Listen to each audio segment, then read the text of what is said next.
Good morning student. मागील व्हिडिओमध्ये आपण समता या संकल्पनेचा अभ्यास केला. आजच्या व्हिडिओमध्ये आपण न्याय ही संकल्पना अभ्यासणार आहोत. सर्वप्रथम आपण न्याय म्हणजे काय हे पाहणार आहोत. आधुनिक राज्यशास्त्राच्या अभ्यासात न्याय या संकल्पनेला विशेष असे महत्त्व असलेले दिसते. अगदी पुरातन काळापासून न्यायाची कल्पना अत्यंत महत्त्वाची मानली गेलेली आहे. स्वातंत्र्य, समता, बंधुता या सामाजिक मूल्यांप्रमाणेच न्याय हे सामाजिक मूल्य महत्त्वाचे मानले जाते. अर्नेस्ट बार्कर या विचारवंतांच्या मते राजकीय व्यवस्था, सामाजिक संघटन आणि कायदा निर्मिती याच्याशी नेहमी न्यायाचा संबंध येत असतो. राज्यात मानवी संबंधाची योग्य व्यवस्था करण्यासाठी न्याय हे तत्व आवश्यक असते. सामाजिक संबंधात हक्कांची वाटणी कोणत्या हेतूने केली जावी, यासंबंधीची तत्वे कोणती असावीत, याविषयी मार्गदर्शन करण्याचे कार्य न्याय हे तत्व करीत असते. स्वातंत्र्य, समता, बंधुता अशा तत्वांचा मेळ घालून त्यांच्या समन्वय साधून सामाजिक न्याय प्रस्थापित केला जातो. प्रस्थापित समाजात प्रत्येक व्यवस्थेला आपला न्याय वाटा मिळावा आणि व्यक्तींमधील हितसंबंध सुरक्षित राहावेत, या दृष्टीने न्यायतत्वाचे महत्त्व अनन्यसाधारण असे आहे. अर्नॉल्ड ब्रेश्ट यांच्या मते न्यायाची निश्चित अशी व्याख्या किंवा परिभाषा आढळत नाही. न्याय ही गतिमान व बदलणारी संकल्पना आहे. समाजात स्वातंत्र्य, समता, बंधुता, अधिकार अशा आदर्शांचा आणि मूल्यांचा मेळ घालणे यास न्याय असे म्हणतात. बदलती परिस्थिती आणि मूल्ये यांचा मेळ घालताना न्यायाची संकल्पना बदलत राहते. सामान्यतः प्रत्येक मूल्याच्या दृष्टिकोनातून न्यायाची संकल्पना सतत बदलत असते. उदाहरणार्थ, समतावाद्यांना न्याय पूर्णपणे समतेवरच आधारलेला हवा असतो, तर स्वातंत्र्यवाद्यांना स्वातंत्र्यावर मर्यादा न आणणारा न्याय हवा असतो. न्यायाच्या संकल्पनेत परंपरावादी परिवर्तनाला स्थान देत नाहीत. ते रूढी, प्रथा, संकेत यावरच आधारलेला न्याय मान्य करतात. ब्रेश्ट यांनी आपल्या राजकीय सिद्धांत या ग्रंथात न्यायाच्या अर्थासंबंधी कमालीचे मतभेद आढळून येतात हे विविध दृष्टिकोनात मांडून स्पष्ट केलेले आहे. न्याय संकल्पनेच्या अर्थासंबंधी विचारवंतांमध्ये एकमत आढळून येत नसले तरीही न्याय हे मूल्य प्रमुख मूल्य असते. कारण मानवाचे संबंध आणि मूल्ये यांचे मेळ घालण्यासाठी किंवा यांचे समायोजन करण्यासाठी न्याय हे मूल्य महत्त्वाचे व आवश्यक मानले जाते. स्वातंत्र्य, समता, बंधुता, कायदा इत्यादी मूल्यांचा मेळ घालून मानवी संबंधाची संघटित व्यवस्था निर्माण करण्यासाठी न्याय हे मूल्य आवश्यक असते. न्यायाच्या आधारे स्वातंत्र्य, समता, सहकार्य अशा तत्वांची तडजोड साधली जाते. समाजातील विविध घटकांना एकत्र आणून त्यांच्यात समन्वय किंवा मेळ साधून सुसंघटित समाजव्यवस्था निर्माण केली जाते. कायदा आणि सुव्यवस्था प्रस्थापित करण्यासाठी न्याय हे मूल्य अत्यावश्यक असते. अमेरिकन न्यायपंडित रोस्को पाऊंड यांच्या मते समाजाच्या विविध गटांच्या मागण्यात समन्वय व संतुलन साधणे हे न्यायाचे प्रमुख उद्दिष्ट असते. म्हणून सामाजिक गरजांना व्यक्तिगत गरजांच्या जागी स्थान देणे आवश्यक असते. याबरोबरच Karl Marx, Proudhon, Louis Blanc, Charles Fourier यांनी आर्थिक न्यायाची संकल्पना स्पष्ट केलेली आहे. आर्थिक शोषण, आर्थिक विषमता या गोष्टी नष्ट करून आर्थिक समता प्रस्थापित करणे या हेतूने साधनसामग्रीची उपलब्धता सर्वांना करून देण्यासाठी राज्यसंस्थेने मालमत्ता आणि उत्पन्न याचे न्याय्य व योग्य वाटप केले पाहिजे, म्हणजे आर्थिक न्याय प्रस्थापित होऊ शकेल. सामाजिक व आर्थिक न्याय प्रस्थापित झाल्याशिवाय राज्यात खऱ्या अर्थाने राजकीय स्वातंत्र्य प्रकट होऊ शकत नाही. आर्थिक न्याय प्रस्थापित होण्यासाठी अशा प्रकारची व्यवस्था निर्माण करणे की जेथे समान कामासाठी समान वेतन दिले जाईल, मालमत्तेचे न्याय्य वितरण होईल, आर्थिक शोषण होणार नाही, तसेच कामगार वर्गाला सुखसोयी व सवलती उपलब्ध करून दिल्या जातील व त्यांना न्यायी वागणूक दिली जाईल, असा स्वप्नाळू समाजवाद मांडण्यात आलेला आहे. नैतिकतेच्या दृष्टिकोनातून न्यायाची संकल्पना स्पष्ट करताना नीती अनीतीचा विचार केला जातो. जेव्हा एखादी गोष्ट अनैतिक घडते तेव्हा अन्याय झाला असे समजण्यात येते. नैतिक गोष्टींचे आचरण करून जेव्हा मानवी जीवन सुखी, कल्याणकारी करण्याचा प्रयत्न होतो, तेव्हा नैतिक स्वरूपाचा न्याय प्रकट होऊ शकतो. आपल्या हक्कांचा उपभोग घेताना व्यक्तीला काही कर्तव्येही पार पाडावी लागतात. नैतिकदृष्ट्या कर्तव्ये पार पाडली असता समाजव्यवस्थेला नैतिकतेचे अधिष्ठान प्राप्त होते. उदाहरणार्थ, लोकशाही राजकीय व्यवस्था स्थिर व यशस्वी होण्यासाठी राजकारणाला नैतिकतेचे अधिष्ठान असावे लागते. त्यासाठी राज्यकर्त्यांनी नैतिक तत्वांचे आचरण करणे आवश्यक असते. न्यायाचा विचार नैसर्गिक कायद्याच्या दृष्टिकोनातूनही केला जातो. नैसर्गिक कायदा हा मानवाच्या विवेक बुद्धीवर आधारलेला असतो. व्यक्तीला जन्मताच काही नैसर्गिक हक्क प्राप्त झालेले असतात. व्यक्तीला जीविताचा, वित्ताचा आणि स्वातंत्र्याचा असे नैसर्गिक हक्क प्राप्त होतात. नैसर्गिक न्याय प्राप्त करून देण्यासाठी नैसर्गिक हक्कांची आणि कायद्याची आवश्यकता असते. वरील विविध दृष्टिकोनातून न्यायाचा अर्थ लावण्याचा प्रयत्न केला असता न्याय ही संकल्पना अधिकच संदिग्ध व गुंतागुंतीची होत असलेली दिसते. वास्तविक न्यायाची सुटसुटीत व्याख्या असावी असे वाटते, परंतु तशी व्याख्या करणे म्हणजे न्याय या संकल्पनेचा मर्यादित दृष्टिकोनातून अभ्यास होईल. तेव्हा व्यापक दृष्टिकोनातून सखोल विवेचन पद्धतीने न्याय ही संकल्पना समजून घेणे अधिक योग्य वाटते. न्याय हा शब्द जस किंवा जंगेर या लॅटिन शब्दापासून निर्माण झालेला आहे. न्याय या शब्दाला इंग्लिशमध्ये जस्टिस असे बोलतात. त्याचा अर्थ जोडणे, परस्पर किंवा समन्वय साधणे असा होतो. समाजातील मानवी संबंध आणि मूल्ये यांच्या समन्वय साधणे म्हणजे न्याय होय. मानवी सुखासाठी, मानवी कल्याणासाठी मानवाचे संबंध जोडावे लागतात. मानवाचे हितसंबंध सुरक्षित ठेवावे लागतात. स्वातंत्र्य, समता, बंधुता, सहकार्य या मूल्यांच्या आधारे त्यांच्या संबंधाचा मेळ घालून सुसंघटित अशी व्यवस्था निर्माण करावी लागते. ज्यास विकासासाठी जे योग्य व आवश्यक वाटते ते देणे म्हणजे न्याय होय. प्रत्येकाला त्याचा योग्य वाटा मिळणे किंवा सर्वांनी वाटून घेणे म्हणजे न्याय होय. न्याय हा शब्द नी आणि नय या संस्कृत धातूपासून निर्माण झालेला आहे. नी म्हणजे नेणे, जो विषयाकडे नेतो तो न्याय होय. प्राचीन भारतीय ग्रंथात न्यायाची संकल्पना स्पष्ट केलेली आहे. गौतमाचे न्यायदर्शन, वात्सायन भाष्य, कौटिल्याचे अर्थशास्त्र इत्यादी ग्रंथांमध्ये न्यायाला अन्वेषिके असे म्हटलेले आहे. प्राचीन ग्रंथातून न्यायाची संकल्पना अन्वेषिकी किंवा न्यायविद्या या युक्तिवादाच्या आधारे स्पष्ट केलेली आहे.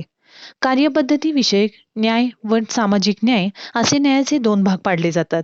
न्यायालयीन खटले चालवणे, न्यायदान करणे, कायद्यासमोर सर्वांना समानतेची वागणूक देणे, कायदेविषयक प्रक्रिया इत्यादी गोष्टी कार्यपद्धतीविषयक न्यायात समाविष्ट केल्या जातात.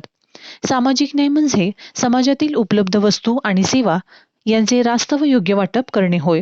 सामाजिक कार्यक्षमता, योग्यता आणि आवश्यकता असे निकष लावून सामाजिक न्याय प्रस्थापित करता येतो.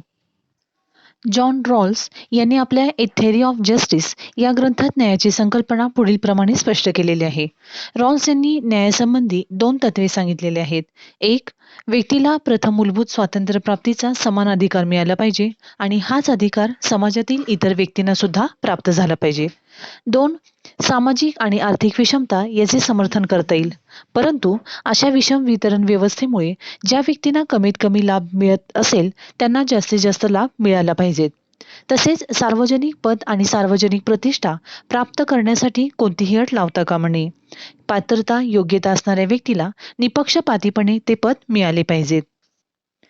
जॉन रॉल्स यांनी मूलभूत स्वातंत्र्य प्राप्तीचा अधिकार सर्वांना मिळाला पाहिजेत असे म्हटलेले आहे. येथे मूलभूत स्वातंत्र्य म्हणजे राजकीय स्वातंत्र्य असा अर्थ घेतलेला आहे. वास्तविक राजकीय स्वातंत्र्य, नागरी स्वातंत्र्य, आर्थिक स्वातंत्र्य, सामाजिक स्वातंत्र्य इत्यादी स्वातंत्र्याचा समन्वय साधून अशी व्यवस्था निर्माण केली पाहिजे की जेथे सर्व व्यक्तींना खऱ्या अर्थाने त्या स्वातंत्र्याचा उपभोग घेता आला पाहिजेत. तसेच त्यासाठी विविध स्वातंत्र्यावर काही मर्यादा किंवा काही निर्बंध घातले पाहिजेत. जॉन रॉल्स यांच्यासारखेच काही विचारवंतांनी न्याय या संकल्पनेविषयी त्यांची मते मांडलेली आहे, ती आता आपण पाहणार आहोत. न्याय हा नैसर्गिक आहे की समाजाने निर्माण केलेला आहे यासंबंधी विचारवंतांमध्ये एकमत आढळत नाही. एरिस्टॉटल, थॉमस ॲक्विनास आणि जॉन लॉक यांनी न्याय हा नैसर्गिक आहे, ती एक नैसर्गिक प्रवृत्ती आहे, न्याय हा विवेकशक्तीचा आविष्कार आहे असे मत मांडलेले आहे. राज्यसंस्थेने केलेले कायदे न्याय्य आहेत किंवा नाहीत न्यायाच्या निकषावर तपासून पाहावे लागते, तेव्हा त्यास नैसर्गिक न्याय किंवा नैतिक न्याय असे संबोधले जाते. थॉमस ॲक्विनास यांच्या मते धार्मिक नियमानुसार व्यक्तीने समाजात वागणे, व्यवहार करणे म्हणजे न्याय होय. थॉमस हॉब्स, जेरेमी बेंथम, री ह्यूम आणि जॉन रॉल्स यांनी न्याय हा सामाजिक तसेच वैधानिक स्वरूपाचा आहे असे मत मांडलेले आहे. समाजहिताच्या दृष्टीने जेव्हा चांगली समाजव्यवस्था निर्माण करण्याचा प्रयत्न केला जातो तेव्हा सामाजिक कायदेशीर न्याय प्रस्थापित होऊ शकतो. प्लेटोने आपल्या दि रिपब्लिक या ग्रंथात न्यायाची संकल्पना स्पष्ट केलेली आहे. दि रिपब्लिक या ग्रंथाला कॉन्सरिंग जस्टिस असे दुसरे नाव आहे. प्लेटोची न्यायाची कल्पना नैतिकतेवर आधारलेली होती. त्याच्या मते आदर्श राज्यातच न्याय प्रस्थापित होऊ शकतो. राज्यात न्याय निर्माण होण्यासाठी चारित्र्याची आणि सद्गुणांची वाढ होणे आवश्यक आहे. बुद्धी, शौर्य, संयम आणि न्यायप्रियता हे 4 गुण नागरिकांच्या अंगी असावे लागतात. त्याचबरोबर प्लेटोला सामाजिक न्यायाची कल्पना अभिप्रेत होती. प्रत्येक व्यक्तीने समाजात राहूनच आपले नेमून दिलेले काम प्रामाणिकपणे आणि आवडीने पूर्ण केले तर संपूर्ण समाजाचे कल्याण होऊन समाजात न्यायाची निर्मिती होईल, अशा पद्धतीने प्लेटोने त्यांचे विचार सांगितलेले आहेत. त्याचबरोबर प्लेटोने न्यायासंबंधी किंवा न्यायाचा संबंध आत्म्याशी किंवा मानवी भावनेशी जोडलेला आहे. प्लेटोच्या मते व्यक्तीमध्ये वासना, साहस, बुद्धी या 3 मूलभूत प्रवृत्ती असतात. या प्रवृत्तीमधूनच समाजात श्रमिक, सैनिक आणि राज्यकर्ते असे 3 वर्ग निर्माण होतात. समाजातील या वर्गांनी आपापले कार्य कर्तव्य बुद्धीने पार पाडले तर समाजात न्याय प्रस्थापित होईल. अशा प्रकारे न्याय या संकल्पनेबाबत विविध विचारवंतांची मते अभ्यासल्यानंतर आता आपण न्यायाचे प्रकार पाहणार आहोत. वास्तविक न्यायाचे प्रकार म्हणण्याऐवजी न्यायाच्या बाजू म्हणणे अधिक योग्य ठरते, कारण न्याय ही संकल्पना आपण कोणत्या दृष्टिकोनातून अभ्यासतो यावर तिचा प्रकार मानावा लागेल. फॉर एक्झाम्पल, जेव्हा आपण न्यायाचा अभ्यास सामाजिक हिताच्या दृष्टिकोनातून करतो त्यावेळेस तो सामाजिक न्याय असे संबोधता येईल. तर आपण जेव्हा आर्थिक समतेच्या दृष्टिकोनातून न्यायाचा विचार करतो तेव्हा आर्थिक न्याय असे म्हणता येईल. थोडक्यात आपण ज्या दृष्टिकोनातून न्यायी संकल्पनेचे विश्लेषण करतो तो त्याचा प्रकार मानावा लागेल. न्यायाचे साधारणतः प्रमुख 3 प्रकार पाडता येतील. 1 राजकीय न्याय, 2 आर्थिक न्याय आणि 3 सामाजिक न्याय. आता आपण या 3 प्रकारांचा अभ्यास करणार आहोत. सर्वप्रथम आपण राजकीय न्याय म्हणजे काय ते पाहणार आहोत. राजकीय न्याय हा न्यायाचा अत्यंत महत्त्वाचा प्रकार मानला जातो. राजकीय न्याय म्हणजे नागरिकांना त्यांच्या राजकीय जीवनात स्वतंत्रपणे स्वेच्छेने सहभागी होण्याची परिस्थिती उपलब्ध करून देणे होय. व्यक्तीला राजकीय स्वातंत्र्य उपभोगता यावे यासाठी काही राजकीय अधिकार दिले जातात. जॉन रॉल्स यांनी आपल्या ए थेअरी ऑफ जस्टिस या ग्रंथात राजकीय न्यायाचा पुरस्कार केलेला आहे. रॉल्स यांच्या मते व्यक्तीला सर्वात प्रथम स्वातंत्र्य प्राप्तीचा समान अधिकार मिळाला पाहिजे आणि हाच अधिकार त्याच समाजातील इतर व्यक्तींना सुद्धा मिळाला पाहिजेत. राजकीय स्वातंत्र्य म्हणजे व्यक्तीला विविध प्रकारचे राजकीय हक्क दिले पाहिजेत. प्रौढ मतदानाचा अधिकार, योग्यतेप्रमाणे सार्वजनिक पद प्राप्त करण्याचा अधिकार, भाषण करण्याचा अधिकार, मालमत्ता बाळगण्याचा अधिकार, कायद्याचे संरक्षण मिळवण्याचा अधिकार इत्यादी राजकीय अधिकारांचा राजकीय स्वातंत्र्यामध्ये समावेश होतो. राज्याने नागरिकांच्या मूलभूत अधिकारांचे संरक्षण केले पाहिजेत. राजकीय अधिकारांचा राज्यघटनेत समावेश करून त्यांना संरक्षण देण्यासंबंधी घटनात्मक तरतुदी करून ठेवल्या पाहिजेत. नागरिकांनी राजकीय स्वातंत्र्याचा उपभोग घेऊन आपल्या व्यक्तिमत्वाचा विकास घडवून आणावा आणि त्याचबरोबर इतर नागरिकांच्याही व्यक्तिमत्वाचा विकास घडवून संपूर्ण समाजाचे कल्याण साधावे, अशी राजकीय न्यायामागील धारणा असते. भारताचे जर उदाहरण घ्यायचे झाले तर भारतीय राज्यघटनेच्या 3ऱ्या विभागात मूलभूत अधिकारांचा समावेश करण्यात आलेला आहे. याशिवाय नागरिकांना प्रौढ मतदानाचा, निवडणूक लढवण्याचा अधिकार दिलेला आहे. त्याचबरोबर नागरिकांच्या अधिकारांचे संरक्षण होण्यासाठी भारतीय राज्यघटनेत घटनात्मक उपाय काही करून ठेवलेले आहेत किंवा काही तरतुदी करून ठेवलेल्या आहेत. जॉन रॉल्स यांच्या मते समाजातील प्रत्येक व्यक्तीला सर्व प्रकारच्या स्वातंत्र्याची समान संधी मिळाली पाहिजे. स्वातंत्र्याचे नागरी स्वातंत्र्य, आर्थिक स्वातंत्र्य, राजकीय स्वातंत्र्य आणि सामाजिक स्वातंत्र्य असे प्रकार असतात. हे प्रकार आपण मागील व्हिडिओमध्ये अभ्यासलेले आहेत. स्वातंत्र्याचे हे सर्व प्रकार सारखेच महत्त्वाचे आहेत, कारण ही स्वातंत्र्ये परस्परावलंबी व परस्परांना पूरक असलेली आपल्याला दिसून येतात. तेव्हा घटनाकारांनी आणि राज्यकर्त्यांनी या विविध स्वातंत्र्याचा राज्यघटनेमध्ये समावेश कसा करता येईल आणि त्यांची अंमलबजावणी योग्य रीतीने कशी होऊ शकेल याचा विचार केला पाहिजे. तसेच या विविध प्रकारच्या स्वातंत्र्याचा समन्वय साधण्यासाठी आणि त्याची योग्य प्रकारे अभिव्यक्ती होण्यासाठी त्याच्यावर काही प्रमाणामध्ये मर्यादाही घालाव्या लागतात. आणि अशा मर्यादा घालणे व्यक्तिहिताच्या आणि समाजहिताच्या दृष्टीने योग्य असतात. लोकशाही राजकीय व्यवस्थेत सर्व नागरिकांना समान राजकीय स्वातंत्र्याचा लाभ घेता येतो. अर्थात धर्म, वंश, जात, लिंग, जन्म ठिकाण असा कोणताही भेदभाव न मानता राजकीय अधिकार नागरिकांना प्राप्त होतात. सामाजिक न्यायाच्या दृष्टीने सामुदायिक हिताचा विचार करावा लागतो. राजकीय हक्क उपभोगताना सामुदायिक हिताला बाधा येणार नाही याविषयी दक्षता घ्यावी लागते. लोकशाही व्यवस्थेत सर्वांचे हित आणि कल्याण हे अंतिम उद्दिष्ट असल्यामुळे राजकीय हक्कांचे समान स्वातंत्र्य सर्वांना लाभू शकते. सर्वकष राजकीय व्यवस्था जर पाहिली तर त्याच्यामध्ये राजकीय स्वातंत्र्यावरती जास्त मर्यादा पडतात. त्यामुळे राजकीय स्वातंत्र्याची गळचेपी होऊन राजकीय न्याय प्रस्थापित होऊ शकत नाही. लोकशाहीत आवश्यक तेवढ्याच मर्यादा राजकीय स्वातंत्र्यावर घालण्यात येतात. यानंतर आपण न्यायाचा दुसरा प्रकार पाहणार आहोत, तो म्हणजेच आर्थिक न्याय. आज 21व्या शतकात आर्थिक न्यायाच्या संकल्पनेला विशेष महत्त्व प्राप्त झालेले आहे. सामान्यतः प्रत्येक व्यक्ती आपल्या मूलभूत गरजांची म्हणजेच अन्न, वस्त्र, निवारा याची पूर्तता करण्याच्या प्रयत्नात असते. समाजातील उपलब्ध साधनसामग्रीचे न्याय्य वितरण करून व्यक्तीच्या प्राथमिक गरजांची पूर्तता करता येते. आर्थिक न्यायाचा आपण जेव्हा विचार करतो, तेव्हा आर्थिक समता प्रस्थापित होणे अत्यंत गरजेचे असते. राज्यात प्रत्येक व्यक्तीला आर्थिक स्वातंत्र्य दिले जाते. प्रत्येक व्यक्तीला काही आर्थिक अधिकार दिले जातात. आर्थिक अधिकाराद्वारे व्यक्ती आपल्या मूलभूत गरजांची पूर्तता करू शकते. आर्थिक अधिकाराद्वारे व्यक्तीला आर्थिक न्याय प्राप्त करून घेता येतो. आर्थिक न्यायाची कल्पना Karl Marx, Proudhon, Louis Blanc, Charles Fourier इत्यादी विचारवंतांनी स्पष्ट केलेली आहे. आर्थिक विषमता, दारिद्र्य, बेकारी, उपासमार, आर्थिक सत्तेचे केंद्रीकरण इत्यादी कारणांनी व्यक्तीचे आर्थिक स्वातंत्र्य धोक्यात येते. म्हणून राज्यांनी उपलब्ध साधनांची योग्य प्रकारे न्याय्य वाटणी करून द्यावी, म्हणजे व्यक्तीला आर्थिक स्वातंत्र्य प्राप्त होऊन तिचा आर्थिक विकास होऊ शकतो. राज्यातील प्रत्येक व्यक्तीला आर्थिक न्यायाचा लाभ होण्यासाठी राज्यात आर्थिक सत्तेचे विकेंद्रीकरण होणे आवश्यक असते. केंद्रीकरण आणि विकेंद्रीकरण याच्यामधला संबंध आपण मागील व्हिडिओमध्ये पाहिलेला आहे. राज्यात श्रीमंत आणि गरीब, स्त्री पुरुष, वरिष्ठ कनिष्ठ असा कोणताही भेदभाव न निर्माण करता व्यक्तीला आर्थिक स्वातंत्र्य बहाल केले पाहिजेत. राज्यघटनेत आर्थिक अधिकारांचा स्पष्ट उल्लेख करून त्या अधिकारांना संरक्षण देण्याची तरतूद केली पाहिजेत. भारतीय राज्यघटनेत नागरिकांना आर्थिक अधिकार दिलेले आहेत. आर्थिक न्यायापासून वंचित झालेली व्यक्ती ही राजकीय न्यायापासूनही उपेक्षित ठरते. तेव्हा प्रथम नागरिकांना आर्थिक न्याय मिळणे गरजेचे आहे. समाजात आर्थिक समता, आर्थिक न्याय प्रस्थापित होण्यासाठी समाजव्यवस्थेची रचना बदलणे आवश्यक असते. त्यासाठी उपलब्ध साधनांची मालकी आणि वस्तूची न्यायी वाटप या दृष्टिकोनातून सामाजिक आर्थिक व्यवस्था निर्माण केली पाहिजेत. कार्ल मार्क्स, प्रोधान, चार्ल्स फेरियर यांनी आर्थिक न्यायाच्या संदर्भात समाजवादी अर्थव्यवस्थेचा पुरस्कार केलेला आहे. आता आपण समाजवादी अर्थव्यवस्था म्हणजे काय ते थोडक्यात पाहणार आहोत. कार्ल मार्क्सने वर्गविहीन आणि राज्यविहीन समाजव्यवस्था निर्माण करून आर्थिक समता प्रस्थापित करता येईल आणि लोकांना आर्थिक न्याय देता येईल यासंबंधी विचार मांडलेले आहेत. कार्ल मार्क्सच्या मते भांडवलदार वर्गाने राज्याच्या सत्तेचा साधन म्हणून वापर केला आणि श्रमिक गरीब जनतेचे शोषण केले. श्रमिकांना त्यांच्या श्रमाचा योग्य मोबदला न देता त्यांची आर्थिक पिळवणूक केली. त्यामुळे समाजात श्रीमंत भांडवलदार वर्ग अधिक श्रीमंत बनत गेला आणि गरीब वर्ग अधिक गरीब दरिद्री बनला. त्यामुळे भांडवलदार आणि मजूर वर्गातील विषमतेची दरी ही खोल झाली. अशा स्थितीत मजूर गरीब वर्गात असंतोष प्रकट होऊ शकतो.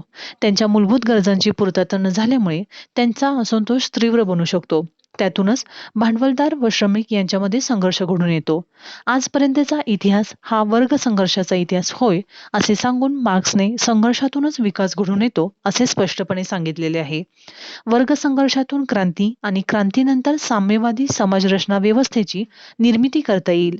समाजात वर्ग राहणार नाही, त्यामुळे संघर्ष होणार नाहीत आणि त्यासाठी राज्याची आवश्यकता भासणार नाही. संपूर्ण समाज वर्गविहीन, राज्यविहीन बनेल. उत्पादन साधनांची मालकी समाजाची झाल्यामुळे उत्पादित वस्तूंचे न्याय्य वाटप होईल. लोकांच्या प्राथमिक गरजांची पूर्तता झाल्यामुळे आर्थिक समता आणि आर्थिक न्याय प्रस्थापित होईल असे कार्ल मार्क्सचे मत होते. परंतु पुढील काळात कार्ल मार्क्सने सांगितलेले वर्गविहीन व राज्यविहीन समाज निर्मितीचे भाकीत खोटे ठरले गेले. सोव्हिएत रशियात कामगार मजूर वर्गाने क्रांती घडवून आणली, परंतु तेथे मार्क्सप्रणीत साम्यवादी समाजव्यवस्था निर्माण होऊ शकली नाही. समाज वर्गविहीन तर राज्यहीन झाला नाहीच, उलट तेथे सत्ताधारी प्रशासकीय लोकांचा एक नवीन वर्ग निर्माण झाला. तसेच राज्य विरून जाण्याऐवजी ते अधिकच बळकट झाले. अलीकडे साम्यवादी सत्तेची पोलादी पकड ढिली झाल्यामुळे रशियाचे विघटन झालेले आहे. आर्थिक समता, सामाजिक न्याय प्रस्थापित न करता आल्यामुळे लोकांना आर्थिक स्वातंत्र्याचा लाभ घेता आलेला नाही असे आपणास म्हणावे लागेल. जॉन रॉल्स आणि चॅपमन यांनी वितरणवादी न्यायाची संकल्पना मांडलेली आहे. रॉल्सच्या मते समाजातील सर्व प्रकारची मालमत्ता, उत्पादन आणि सार्वजनिक पदे यांचा न्यायाशी किंवा न्यायाच्या वितरणाशी संबंध येत असतो. धर्म, जात, लिंग, वर्ण, वय इत्यादी कारणांनी समाजात विविध वर्ग निर्माण झालेले आहेत. त्यामुळे समाजात विषम वितरण व्यवस्था निर्माण झालेली आहे. अशा विषम वितरण व्यवस्थेत श्रीमंत भांडवलदार वर्ग आर्थिक विषमतेचा पुरस्कार करीत असतो. दरम्यान गरीब मजूर वर्ग आर्थिक समतेची, आर्थिक न्यायाची अपेक्षा करत असतो. अशा विषम वितरण व्यवस्थेचेही समर्थन करता येते, असे रॉल्स यांच्या मत आहे. अशा समाज व्यवस्थेत ज्या कनिष्ठ वर्गाला कमीत कमी सोयी आणि आर्थिक लाभ मिळालेले आहेत, त्यांना अधिक प्रमाणात ते लाभ व सोयी उपलब्ध करून देणे आवश्यक ठरते. विषम वितरण व्यवस्थेत सामाजिक, धार्मिक, आर्थिक इत्यादी उपव्यवस्थांमार्फत सामाजिक भौतिक वस्तूंचे समान वितरण केले तर प्रत्येक व्यक्तीला न्याय प्राप्त होऊ शकेल. यानंतर आपण न्यायाचा तिसरा प्रकार पाहणार आहोत, तो म्हणजेच सामाजिक न्याय. समाज व्यवस्थेची रचना उतरंडीसारखी किंवा शिडीसारखी असते. वरिष्ठ स्तर किंवा वरिष्ठ वर्ग आणि कनिष्ठ स्तर किंवा कनिष्ठ वर्ग अशी स्तररचना असते.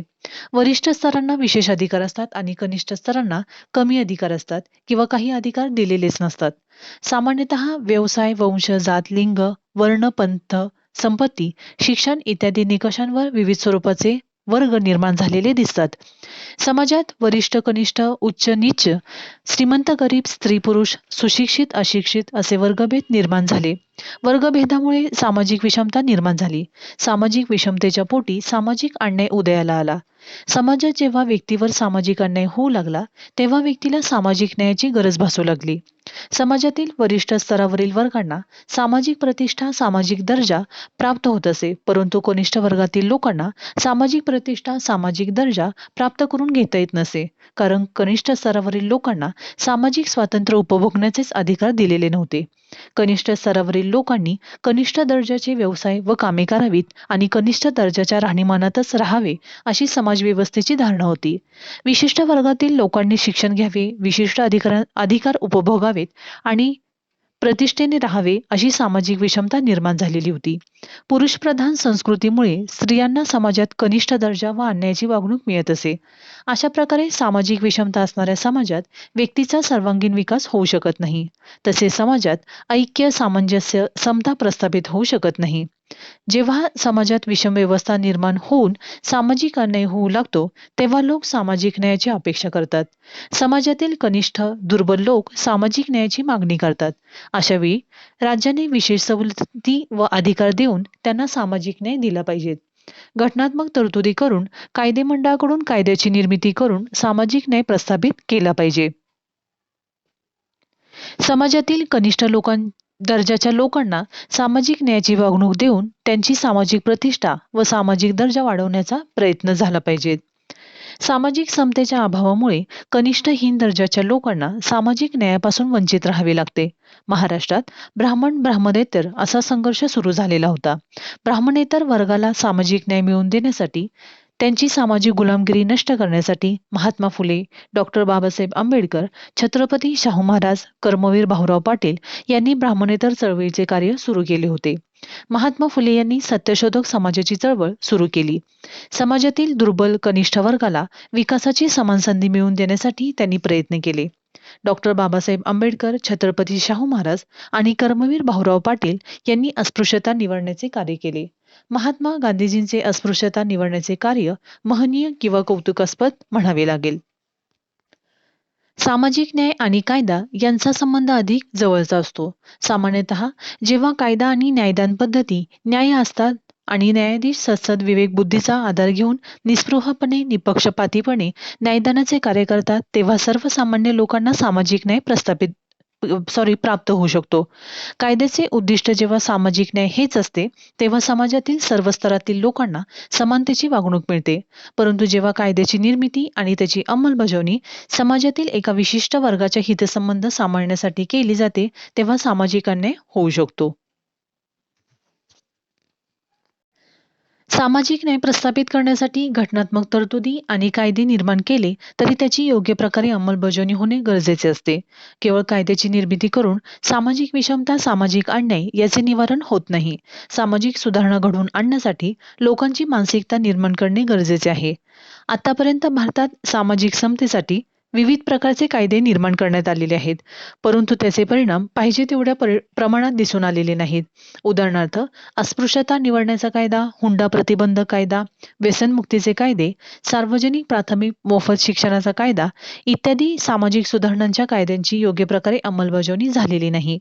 जनतेत सामाजिक सुधारणा घडवून आणण्यासाठी लोकजागृती घडवून आणली पाहिजेत. लोकांना सामाजिक अन्यायाची, सामाजिक विषमतेची जाणीव करून दिली पाहिजेत. लोकजागृतीमुळे लोकांचा सक्रिय पाठिंबा मिळून सामाजिक सुधारणा घडून येतील. सामाजिक विषमता कमी होऊन सामाजिक न्याय प्रस्थापित होऊ शकेल. अशा प्रकारे स्वातंत्र्य, समता, बंधुता या आदर्शाप्रमाणेच न्याय हा आदर्श महत्त्वाचा आणि आवश्यक मानला जातो.